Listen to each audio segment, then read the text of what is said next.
Oi, chuchus! Sejam bem-vindos a mais uma Quarta Criminal aqui no nosso canal. E aí, como é que vocês estão? Estão bem? Eu espero muito que sim, que vocês estejam ótimos aí do outro lado dessa telinha, né?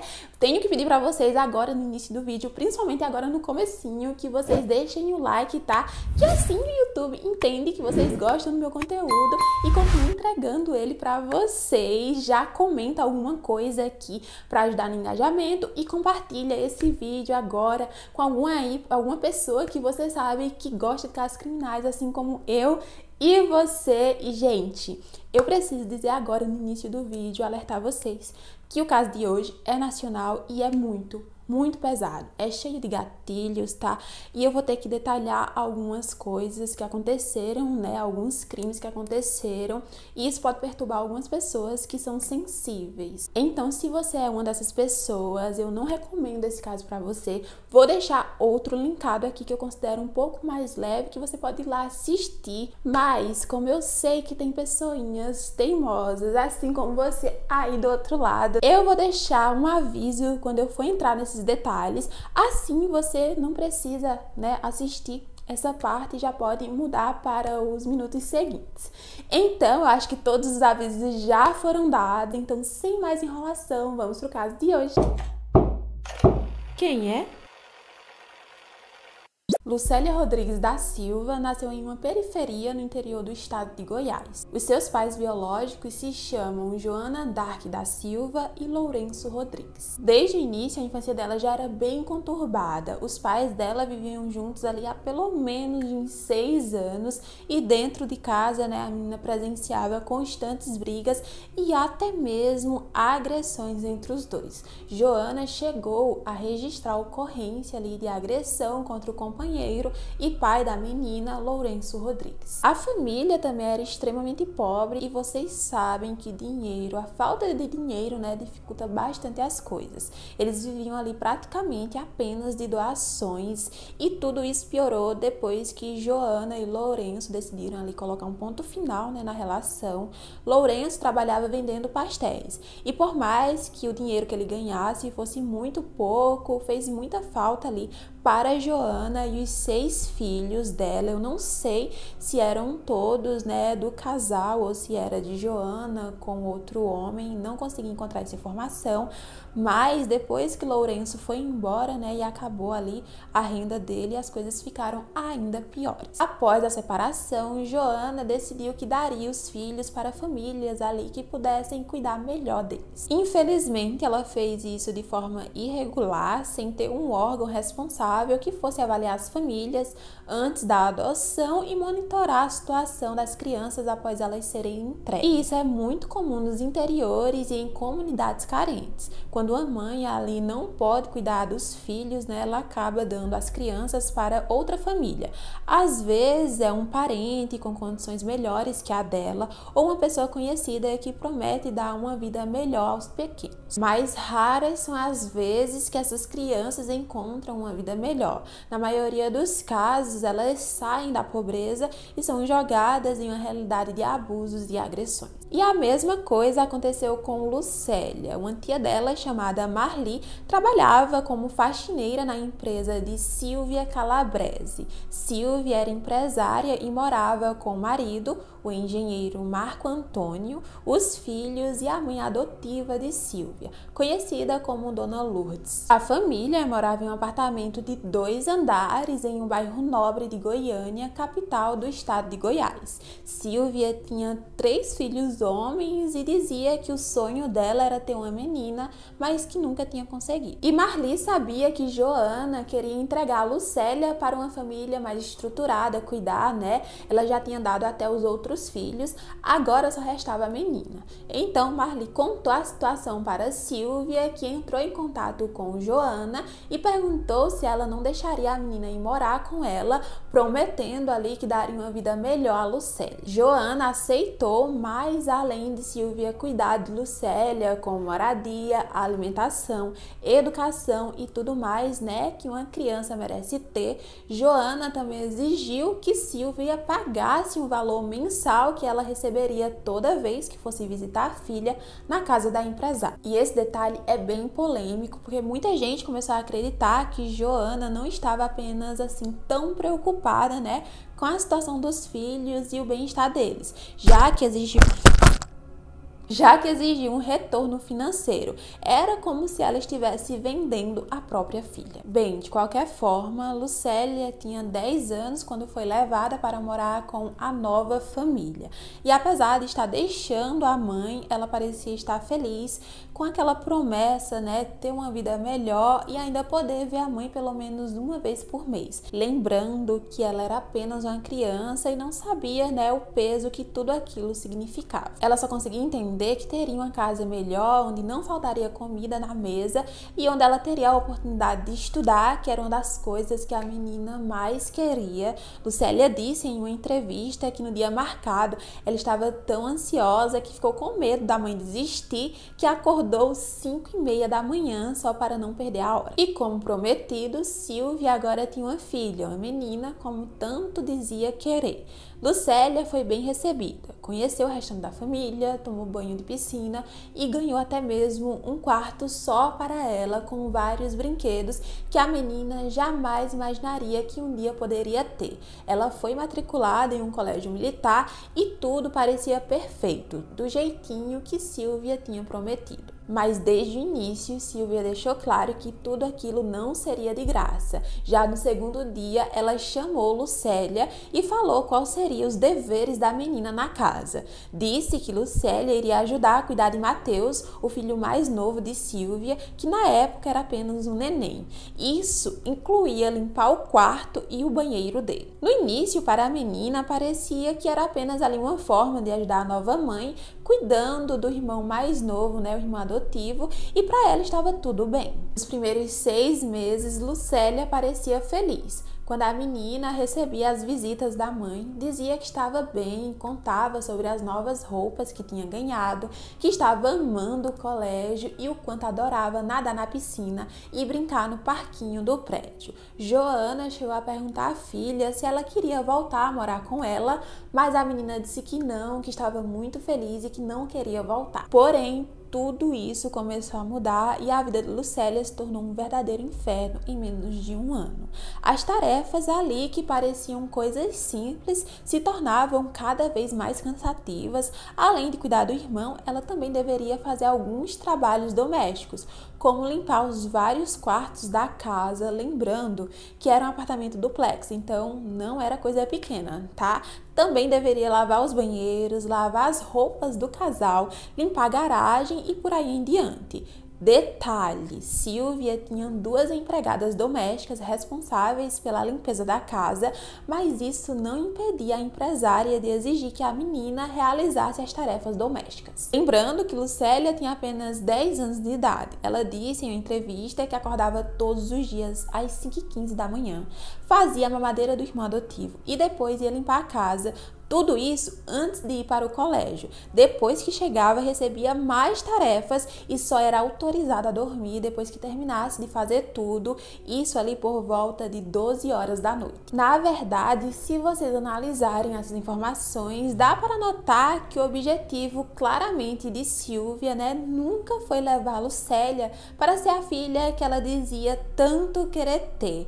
Na minha opinião, ali no fundo, ela queria mesmo apenas uma empregada que não precisasse ser paga, porque existe uma grande diferença entre você pedir a uma criança para arrumar sua própria cama, manter o seu próprio quarto ali arrumado. Acho que qualquer pai ou qualquer mãe, vice-versa, né, pedem isso ao filho, porque é algo comum, isso até ajuda a criança a crescer organizada. Mas é diferente de exigir ali que uma menina de apenas 10 anos, uma criança, cuide de outra criança, no caso, o irmão adotivo, né, para completar e ainda arrume casa, lave banheiro, limpe garagem, né, gente? Há uma grande diferença. E é claro que a menina começou a ficar cada vez mais cansada. Afinal, ela era apenas uma criança que, além de limpar uma casa enorme de 2 andares, cuidar de outra criança, ainda tinha que estudar, que era a única coisa que ela de fato deveria fazer. A junção de tudo isso fez Lucélia começar, né, a ficar muito cansada e dormir durante as aulas e, além disso, cochilar durante o dia enquanto estava limpando a casa. Quando Silvia viu que a menina estava dormindo na hora do trabalho, ela ficou possessa e começou a castigar a garota. O primeiro castigo foi trancar a Lucélia no banheiro por horas enquanto a menina era xingada. Na segunda vez, ela também foi presa dentro desse banheiro, mas diferente, acabou apanhando de cinto. E essas agressões foram ficando cada vez piores. Ela apanhava de cinto, de rodo, de chinelo e toda vez que Lucélia ficava com sono ou demonstrava estar cansada, ela apanhava mais e mais. Ela era agredida praticamente todos os dias, tanto que várias manchas roxas começaram a surgir no corpo da menina e, para tentar esconder, né, Silvia obrigava ela a usar roupas longas para ninguém notar que a menina estava sendo exposta. Lucélia usava até mesmo luvas porque nem as mãos da menina escapavam das agressões. E tudo isso piorou ainda mais. As agressões se transformaram em tortura a partir de novembro de 2007. Silvia não estava satisfeita com as agressões físicas e psicológicas, né, que praticava contra a garota, então decidiu que a partir daquele momento o quartinho que ficava no segundo andar do duplex seria usado como uma espécie ali de câmara de tortura para Lucélia. E não precisava de muito, viu, para a menina ser jogada dentro desse quarto. Ela usava qualquer desculpa, seja porque achava que Lucélia era preguiçosa ou simplesmente porque a Silvia estava estressada e queria descontar a raiva em alguém que, no caso, né, era a pessoa mais frágil dentro daquela casa. Como eu falei para vocês, nesse ponto aqui do vídeo, eu vou começar a detalhar algumas coisas bem pesadas, então vou pedir que, se você for uma pessoa sensível, é só pular para os minutos que estão aparecendo aqui na tela. Nesse quarto, a Lucélia era amarrada, ficava presa pelos braços por mais de 6 horas seguidas, antes ou depois de ser agredida com qualquer coisa que a Silvia via pela frente. Depois era obrigada a limpar o chão com a língua, muitas vezes era até mesmo obrigada a comer fezes e lamber a urina da cachorra da família, chamada Belinha. Lucélia também era torturada com objetos como alicates que ela usava para cortar a língua da menina. Além disso, em algumas ocasiões, a mulher colocava pimenta no nariz, na boca e nos olhos da menina e a deixava sem comer por dias. E uma das formas preferidas de tortura de Silvia era obrigar a menina a colocar um dedo de cada vez nas dobradiças das portas para serem esmagados com o impacto da porta. Lucélia passou por essas e muitas outras torturas. Foram muita gente, mas só por aqui já dá, né, para vocês entenderem o quanto ela sofreu enquanto estava naquela casa. Agora eu pergunto para vocês, o que leva uma pessoa a ser tão fria e cruel dessa forma? E para completar as sessões de tortura, Lucélia era obrigada a escrever todos os serviços que fazia. Silvia queria saber quanto tempo ela gastava na faxina dos banheiros, quanto tempo gastava limpando as fezes da cachorra, se demorava muito ali para limpar o chão e até quanto tempo a menina demorava para escovar os próprios dentes. Lucélia sofria 2 vezes, pelo serviço pesado e por ter que relembrar toda vez que ia descrever. Em uma dessas agressões, Silvia bateu tanto na cabeça da menina com um pau que ela teve que ser levada até o hospital. Mas é claro, né, que a mulher ameaçou a criança. Ela disse que era para a menina dizer ao médico que tinha caído da escada e que, se ela tentasse falar qualquer coisa para alguém, o castigo seria ainda pior quando voltasse para casa. Silvia não ameaçava apenas Lucélia, também jurava que se a menina falasse qualquer coisa para qualquer pessoa, iria matar ela e toda a família dela. Lucélia chegou a dizer que foi abusada sexualmente mente, mas não quis revelar a identidade do agressor. Depois que Silvia descobriu que o pai de Lucélia ia de vez em quando visitar a filha no horário do recreio do colégio, ela tirou a menina da escola.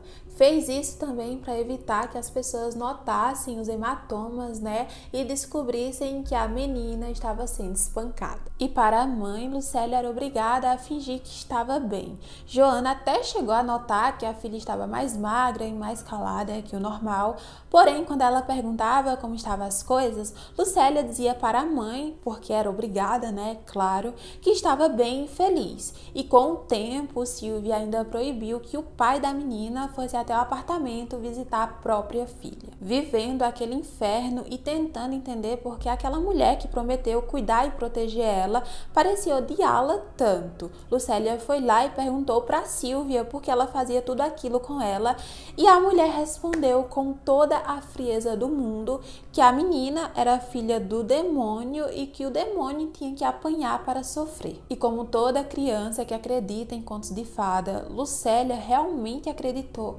que a culpa de toda aquela dor realmente era dela e que ela merecia passar por tudo aquilo. E aqui vem uma das partes mais revoltantes desse caso. Como eu disse, a Silvia era casada, tinha filhos, morava com a mãe e tinha empregadas. Todo mundo da casa sabia que essas coisas estavam acontecendo e ninguém fez nada. Não tentaram parar aquelas agressões e muito menos denunciaram. Foram todos omissos. Inclusive, uma das empregadas chegou a participar de algumas sessões de tortura para vocês verem o nível, né, de crueldade. Esse pesadelo durou quase 2 anos e teve uma hora que Lucélia estava tão cansada de sofrer que ela simplesmente chegou a pedir que a Silvia tirasse a vida dela porque ela não aguentava mais. Ela era só uma criança, sofreu tanto, todo mundo tinha virado as costas para ela, que ela realmente chegou a acreditar que nunca sairia daquele inferno e que o melhor seria a morte. Mas o que Lucélia não sabia era que tinha alguém que sentia a falta dela e vinha percebendo o quanto ela estava triste. No andar térreo do apartamento de Silvia, tinha um homem que a pequena Lucélia costumava chamar de Dr. Fábio. Ele era vizinho da família e era comum que ele cruzasse com Lucélia no horário que ela saía para a escola. Fábio sempre cumprimentava a menina com simpatia e mesmo com medo de ser castigada por Silvia, ela respondia a Fábio com um sorriso. E ao longo do tempo, o vizinho vinha notando que a menina estava cada vez mais triste e acuada. Parecia que ela sentia medo de tudo e não tinha mais aquela energia, né, natural e contagiante de criança. Tudo ficou ainda mais estranho depois que Lucélia parou de ir à escola. Foi então que Fábio percebeu que algo estava muito errado e fez uma denúncia. Decidiu fazer uma denúncia ali à Delegacia de Proteção à Criança e ao Adolescente. Então, na manhã do dia 17 de março de 2008, policiais foram até o apartamento para apurar melhor essa informação e quem atendeu a porta foi a empregada que ajudava Silvia com as torturas. Os policiais disseram para ela que foram checar uma denúncia anônima, né, de agressão contra uma menina que tinham recebido. Mas a empregada disse que não tinha nenhuma menina naquele apartamento, só os filhos homens da Silvia. A empregada começou ali a inventar um monte de desculpas e não queria deixar os policiais entrarem. Claro que os agentes acharam aquele comportamento muito estranho, então disseram que eles iriam entrar sim e que se fosse preciso, eles iriam até mesmo invadir. Depois dessa leve pressão, não tinha para onde ela correr, né? Então os policiais entraram. Eles olharam o apartamento completo, em cima e embaixo, mas não encontraram nada de errado. Até que um dos policiais notaram que no andar de cima tinha uma porta assim estranha, fechada. Eles perguntaram para a empregada qual cômodo era aquele, né? E ela começou a dizer que era o quintal, que era só uma área que dava para a área de serviço. E aí a mulher começou a dizer que não estava com a chave e que apenas a patroa dela tinha acesso àquele local e que ela não estava em casa naquele momento. Mas é claro que era mentira e a polícia percebeu isso.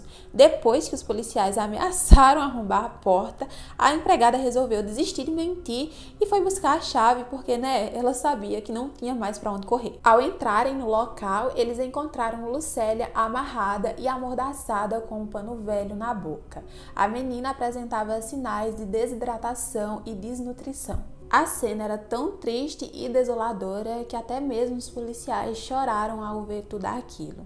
Depois de ser desamarrada, ela mostrou aos policiais os alicates sujos de sangue que Silvia usava para cortar a língua dela e começou a falar tudo o que tinha sofrido. Lucélia foi levada para o hospital onde recebeu cuidados médicos, foi alimentada e recebeu todo o amparo que precisava. Silvia, que tinha 42 anos na época, foi presa no mesmo dia e negou tudo. O caso da menina Lucélia foi parar em todos os jornais do Brasil e chocou a população com os detalhes, de todas as crueldades de uma mulher que, ao mesmo tempo que amava e protegia seus próprios filhos, tinha a capacidade de torturar brutalmente uma criança que poderia facilmente ser a filha dela. Em 30 de junho de 2008, Silvia foi condenada a 15 anos de prisão. Vanice Novaes, a empregada que ajudava ela ali com as torturas, foi condenada a 7 anos de prisão. Já o marido da Silvia, Marco Antônio, foi condenado a 1 ano e 8 meses de prisão por omissão.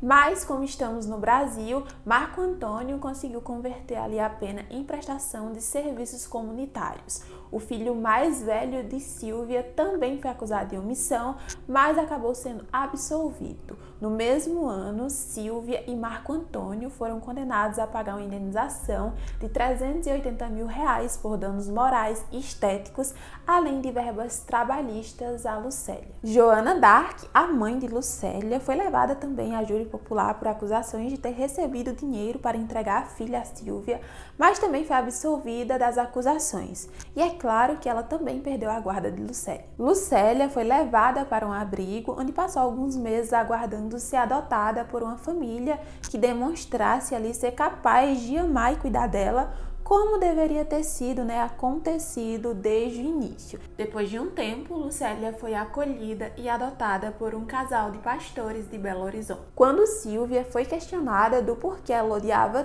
tanto a menina Lucélia, ela disse que amava a menina e que estava apenas tentando educá-la. Depois que o caso ganhou uma grande repercussão, a história de Silvia foi revelada e foi descoberto que a dona Lourdes, a mãe dela, que também morava no apartamento junto com a família, lembra? Então, na verdade, ela era a mãe de criação da Silvia. Por incrível que pareça, essa mulher também sentiu a dor de ser abandonada pelos pais. Ela nunca conheceu o pai e foi dada pela mãe ainda pequena a uma família que a mulher descreveu ali como sendo perversa. Segundo Silvia, ela apanhava e era obrigada a trabalhar. Ela disse que depois de um tempo não aguentou tanto sofrimento e voltou a morar com a mãe, que logo depois morreu e deixou ela sozinha no mundo. Depois da morte da mãe, ela foi enviada para 2 orfanatos e chegou a ser abusada sexualmente até que aos 12 anos foi adotada por Dona Lourdes,